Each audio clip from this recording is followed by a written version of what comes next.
We are. Here we are. We're filming on video.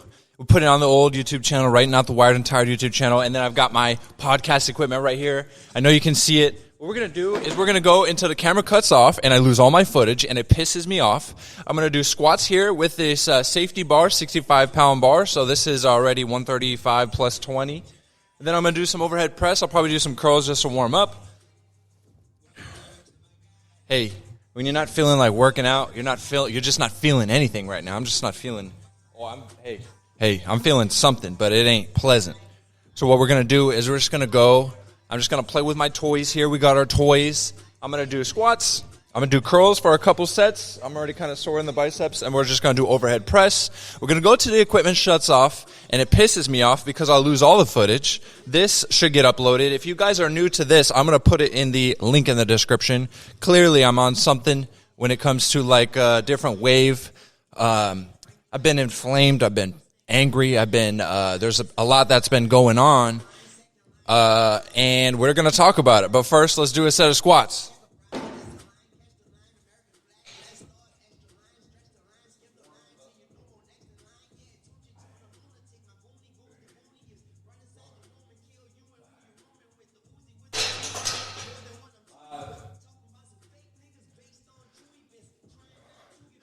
Five squats just now. Okay, so the video, I think we'll keep the audio on the video. It'll go the whole time. Maybe. We'll see how to play this out because the music that I got to have in the background is going to probably just copyright the whole thing. So what's the point anyway? Only one contact in because of my allergies, so that really pisses me off. And now we're going to do 8 curls, and then we'll do it right to overhead press maybe. Move. Right, fuck that. This is how we gonna do this. It's about 20. Can't go too loud.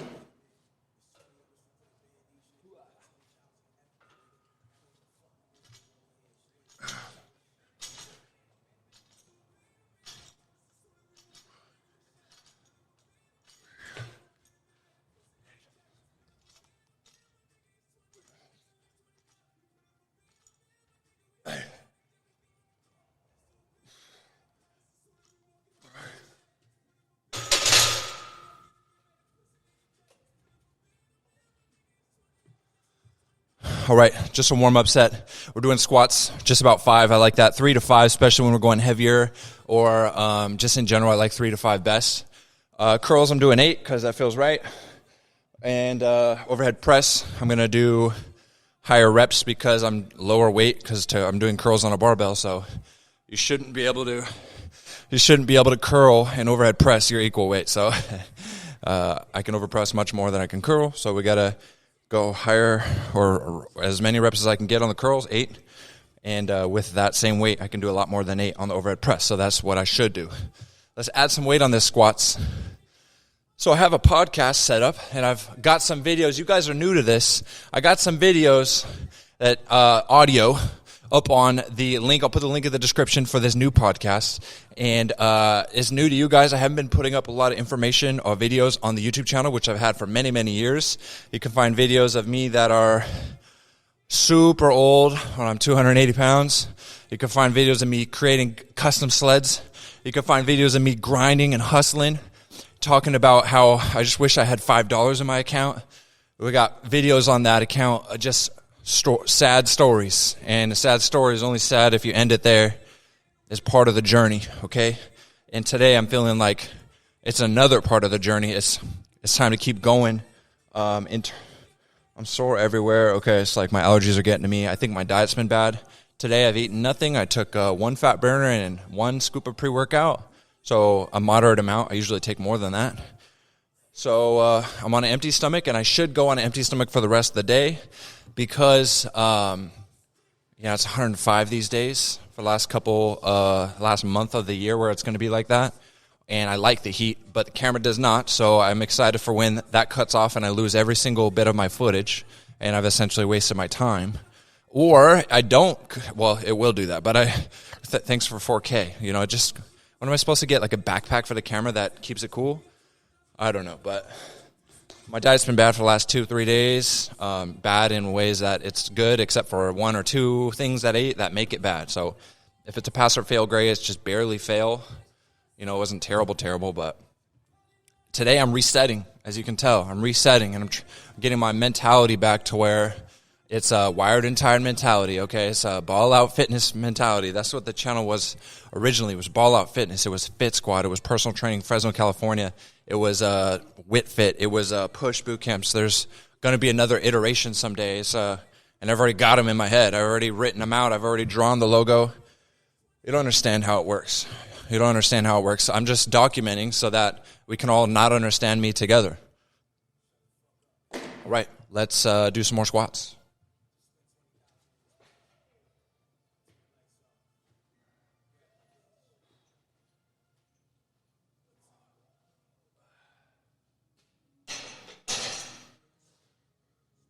Here we go.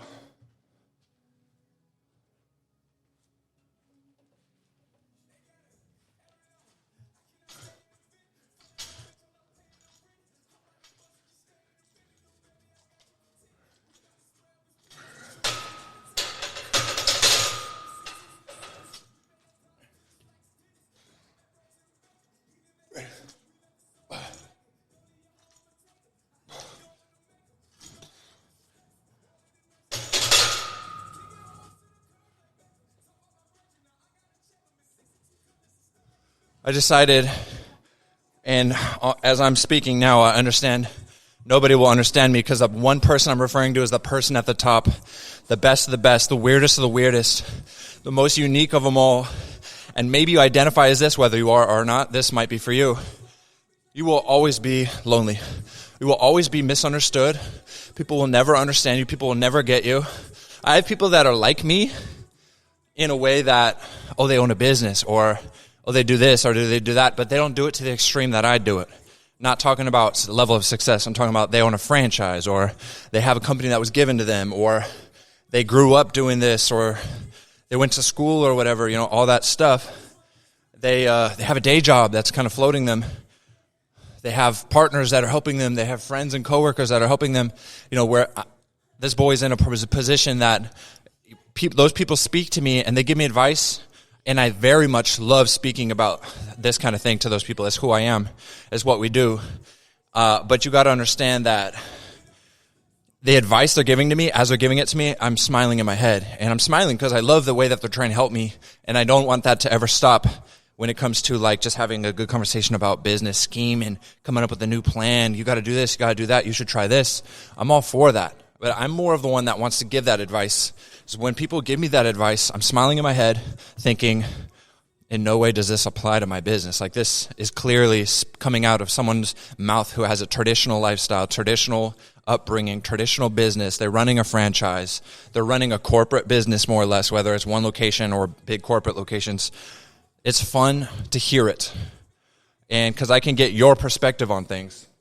But back to what I was saying is, if you're the most unique, if you're the most individual, if you're hustling and grinding, you're creating something from the bottom, if you're grinding and, you're changing business names, you're changing logos, you're changing strategies, you're just doing whatever it takes. You're just trying to create something from nothing, and there's a greatness and you can feel it. You will always be alone. You will always have to figure it out on your own. You will always, and this gives you power. I feel a sense of power in my head, and an anxiety knowing that I think every idea I'm about to have, I'm capable of having, and I just need to experience something in life, or go through something in life, or I really hate to say maybe just wait for it to be given to me, but there's one idea can make me $1 million. One idea can make me $1 billion. So when I'm doing Facebook ads, and you do a picture, but you do text on this side of the photo versus this side of the photo, or you do this word instead of this word, or in the description, you do a long description, or in the description, you do 3-word description with a single emoji. You know that changing that emoji to one separate emoji, that's the only thing you change in the ad, that your ad can do 10 times better, 100 times better. What are these noises? I'm just telling you, the spirits are around me now. Their spirits are around me now. I can feel it.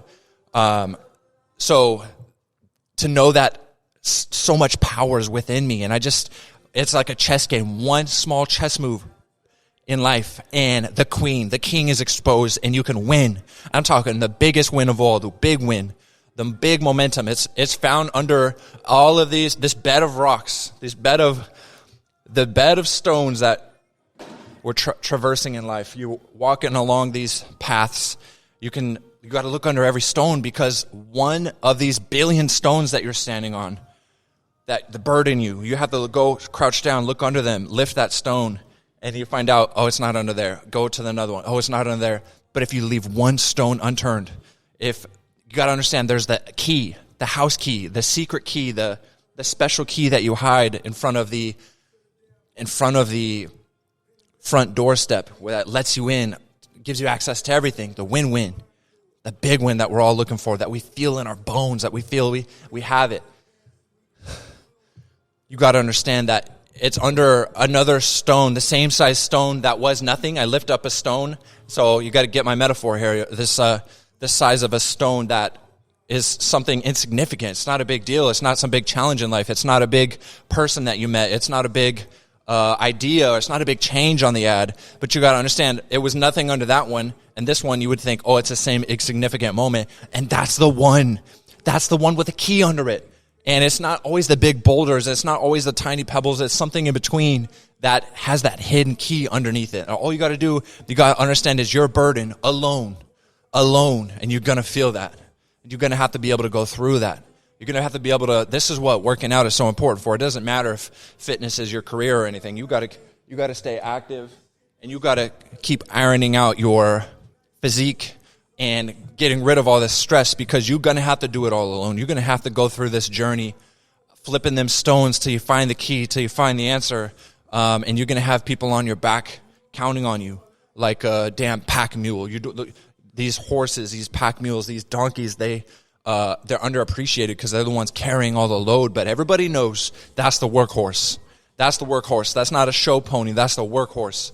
That when we want to go far, when we want to pull a heavy sled, when we want to carry some real weight, we strap this boy up, because there's the muscle. That's where the hustle is at. That's where all the drive is at. That's where the engine of the car is at. That's what's going to propel us to new heights.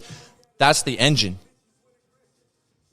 So it's good to know that it's important to know ahead of time. People won't be able to relate to you. In my experience, I haven't found one yet. People won't be able to fully. People have glimpses, and it gives you a lot of solace. It gives you a lot of comfort when you can find a spark of, you can give me this business advice, and this does apply to me. Or you can do this, and this does apply to me. But if you're hustling, if you're creating it from the ground up, if you're the one of one, if you're the most unique, if you're a true individual who's starting it all, and I'm probably speaking to a very minority of people, but maybe a lot more people than there really are like this out there would actually identify to this. Some people, a lot of people think they are this person. So you can identify with what I'm saying, because everyone sees a degree of it. And lucky me, and how convenient for me to say, is that I'm the one with the most extreme version of this, the most extreme feeling of this, and you got to carry it all on your shoulders. You got to carry it all on your shoulders, and the minute you give up, this minute it all stops. Because if you're the engine and you stop working, you're the engine and no one's maintaining you, you're the engine and no one's taking care of you, it don't matter if you got 4 shiny wheels if they're not able to be ran. Yes, you do need the wheels. Yes, you do need the electrical components and all that stuff behind the scenes that you don't see. But if you don't have the roar of that engine, if you don't have the cylinders, all 12, 16 cylinders just firing, you don't have that engine, that fire inside. You get an engine that's not lit up, it's just a hunk of metal. A thing of beauty, but worthless. Now, you get some fire in that, and you get the cylinders firing at just a beautiful rhythm, a beautiful harmony, but a violent, beautiful harmony. It's violent what's going on inside that engine. And the most extreme, powerful engines, the ones that I'm referring to, sports cars, hypercars, these things, if you get inside there, nobody can handle that type of pressure. Nobody can handle that type of explosion. It's all contained within that engine, and people don't really have to worry about it. As long as the engine's in place, they can take it for granted. You got to understand that. But as the engine itself, if you identify as the engine, you got to understand that you're going to be feeling the pressure of that cylinder firing. You're going to feel the pressure of, you better have every single cylinder, not one cylinder, not one aspect of your life can really be misfiring, because all the other cylinders will suffer because of it. You know, an engine only works when it's in harmony. An engine only works when you're pushing the pedal down, when you're firing, you know, you're shooting the correct type of fuel in there, when you're really, you know, you're really pushing it. An engine works on explosion. An engine works on intensity. So you can't half-ass what a hypercar engine is supposed to do. You can't give the job of a hypercar engine to another engine. They'll blow. The internals of that engine will just literally melt. The components won't be able to handle it. And that speaks to a lot of the other things that you surround yourself in life. The wheels, they better be ready to handle the type of speed that you got, or you're going to feel that your engine's capable of more, but something in life's holding you back. And you got to understand it's because the wheels you put on the car were only capable of 60. The wheels you put on, you want to go 260. You want to go 300 miles an hour. You want to go the fastest top speed. You know, you want to reach speeds that no man's ever seen. You want to reach, you want to be able to traverse roads that no one's ever gone. It's because you're capable of it and you feel it inside your bones. But you got to make sure you surround yourself and maintain yourself, because one cylinder out of whack, one cylinder, you know, misfiring or not holding up his job, your performance suffers dramatically, if not collapses altogether. So take solace, take pride in knowing you're one of one engine. You're a hypercar. You're the performance that no one else is capable of. That's one. Two is you got to understand that within your engine of what you're going to experience personally, it's going to be fire, it's going to be yang, it's going to be explosion, it's going to be pressure, it's going to be nonstop. And the pressure and anxiety of knowing that you can't stop or it all stops. And that's a very tough burden to handle. There's a lot of pride that comes with it, but there's a lot of responsibility and anxiety and stress and loneliness.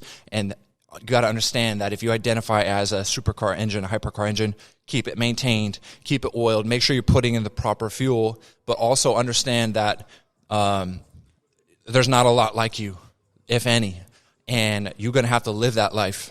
And you can have your head held high knowing that you're a high-performance engine as long as you're high-performing, or everyone else just says that's a regular engine. But you got to make sure you're high-performing. You got to make sure that you're maintaining everything. I mean, are you feeling me? Are you understanding me here? There's a lot of stress, there's a lot of pressure, there's a lot of power that comes with it. But the engine itself is very lonely. The engine itself looks around and says, all of these engines look at me and they think I'm just a standard engine as well. But what they don't know is what's going on inside is a very high pressure, a very high level of explosion. And it's important for you and I to show that not only what's going on in the inside, but performance-wise, they're different. They're different. As soon as, let's rev our engines. Ooh, let's rev our engines. There's a lot of engines around us that think, oh, man, that got me. Let's rev our engines. There's a lot of engines nearby. There's a lot of vehicles nearby. The engine looks at you and your 12, 16 cylinders, and it says, you're an engine like I'm an engine. It's not till we rev our engines. It's not till we put our foot down. It's not till we show what our performance is truly capable of, what we've been maintaining and working on this whole time. It's not till we show that they know there's no way they're on our level. There's no way they can catch us. There's no way they can compare to us. Their metals that they're made out of is a blend of metals. This ain't no purebred over there. This is just a mutt engine. They're not even capable of withstanding the amount of fire and pressure and speed and frequency and the rattle that life gives you, the tear and the wear that life's going to give you. They don't know that your engine is built out of an alloy, is built out of a pure blend of just steel, a material that is capable of so much more. They don't know that until we put our foot down. It's time to put our foot down. It's time to rev that engine. It's time to keep it maintained and increase performance. I'm looking at this. You know, I can do better. There's more room. There's always more room on the bar in life. There's always more room if you're willing to put it on your shoulders and shrug it, if you're willing to put it on your shoulders and curl it, willing to put it on your shoulders and take it for a ride, it'll make you better. But you got to continue to add more. You got to continue to add more, because we can fine-tune this engine. We can fine-tune it to get more performance out of it, And I give you this. It's possible, it's very possible that we haven't even seen the beginning of our true potential. We don't even have all cylinders firing. What you think is your maximum performance and you're pretty proud of it, there's nothing. You know, you in 5 years is going to look down on the you of today saying that person was so lazy, that person couldn't even accomplish what they're truly accomplished. What if that person in the future, 5 years from now, what they're truly capable of, what if we could just activate that today? What if we didn't have to wait 5 years? What if we can save ourselves 5 years? Because performing like that And then another 5 years, you'll still be better. That's the goal, is to always get better, always fine-tune this engine, always add more weight to your bar in life, and always understand that you're going to do it alone, but you got to do it violently, and you got to push. You got to put your foot down on that pedal. Right? You feeling me? Okay? Well, the workout/podcast part's not working out, so I got to get back to fine-tuning my engine. I got to get back to I got to get some cardio going. I got to get my advertising going. I got to show people how many cylinders I really have. I got to show people show myself what compression, what power, what explosion this engine truly is capable of. I've been making sure that I put the right fuel in, and especially today and going forward, I got the right fuel. I got some explosive shit. I got some fuel that ignites at such a high temperature that other engines aren't even capable of firing this type of fuel. They don't know what it's like to even run on this type of octane. And that's how we're going to live our life. That's how we're going to do it, is from here on forward, we're putting our foot down. From here on forward, we know that when you're one of one, and when you're the fastest and the most powerful, you got to understand, you can be past people light years, right? You'll be amongst them, but they think you're amongst them. It's really you're on your second lap, and they're just beginning. So they look next to you, and they think that engine's just like me, and it's a disrespect to you and me for the regular engines to look at an engine and say, you're made out of metal like I'm made out of metal. What's the difference? They don't know. They don't know until we put our foot down. It's time to put our foot down. They don't deserve to be in our presence. Whether, metaphorically, whatever that means, is don't ever let them look at you and think you're the same. That's a mistake on our part. Let's make sure we're always keeping our foot on the neck, always keeping our foot on the gas, apply pressure at all times. Don't ever let them disrespect you and think that you're the same. The only reason they think that is because you're not performing in front of them. Perform in front of them. Show them you don't have to be an asshole to do this. You just show them I'm capable of so much more, and hey, I'll help you with what you can do, but I'm gone. And I'll see you back. That we're on the same track here. But we're trying to get places fast. We're trying to carpool so many people with us. There's so many metaphors that can go with it, but analogies, I guess. Time to get back to it. I'm going to get back on the bike because I'm going to warm back up.